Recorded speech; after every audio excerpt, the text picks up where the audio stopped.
Very good. Best. Yeah, they deserve a medal. It's a fair idea for a fare free service. Cup of tea time. Duncan Kennedy, BBC News in Winchester.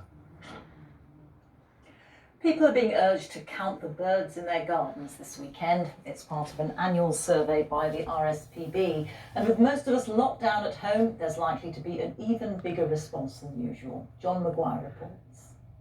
Pretty high watts If for ever an there was a LED perfect TV. activity for lockdown, the RSPB's Big Garden Birdwatch has to be it.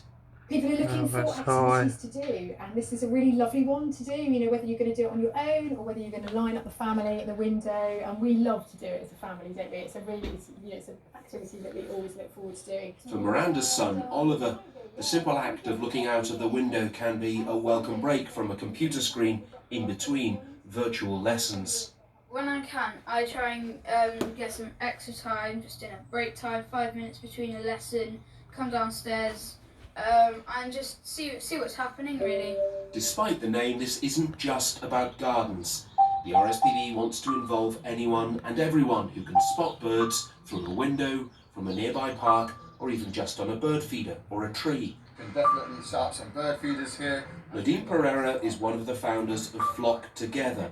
Our primary focus is to combat the underrepresentation of people of colour in the natural world. I don't have a garden. I'm fortunate enough at the top of my road, I do have the Hackney Marshes where we are today, so I can walk all of 5 minutes.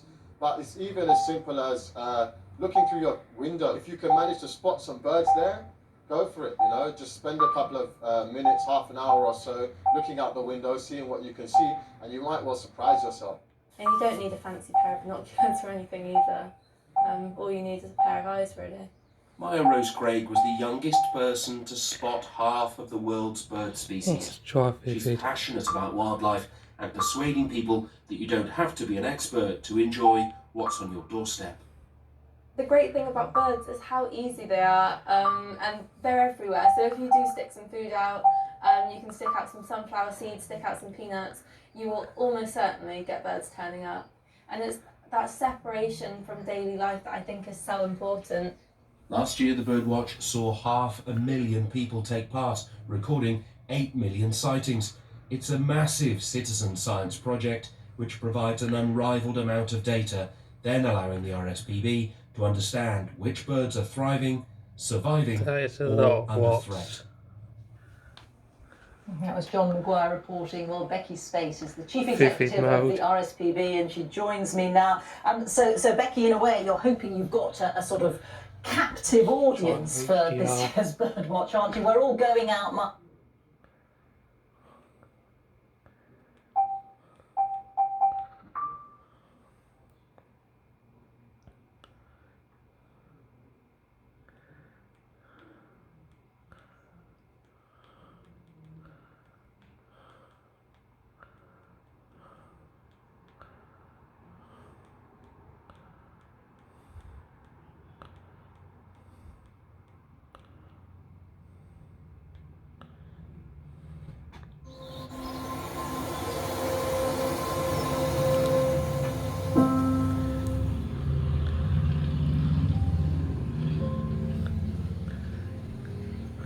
Can't show that due to copyright. Let's turn that down.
Yeah, we have our domestic producers. I think 2 of them are now in phase 2, and we're looking at a maybe second quarter rollout from our domestic vendors.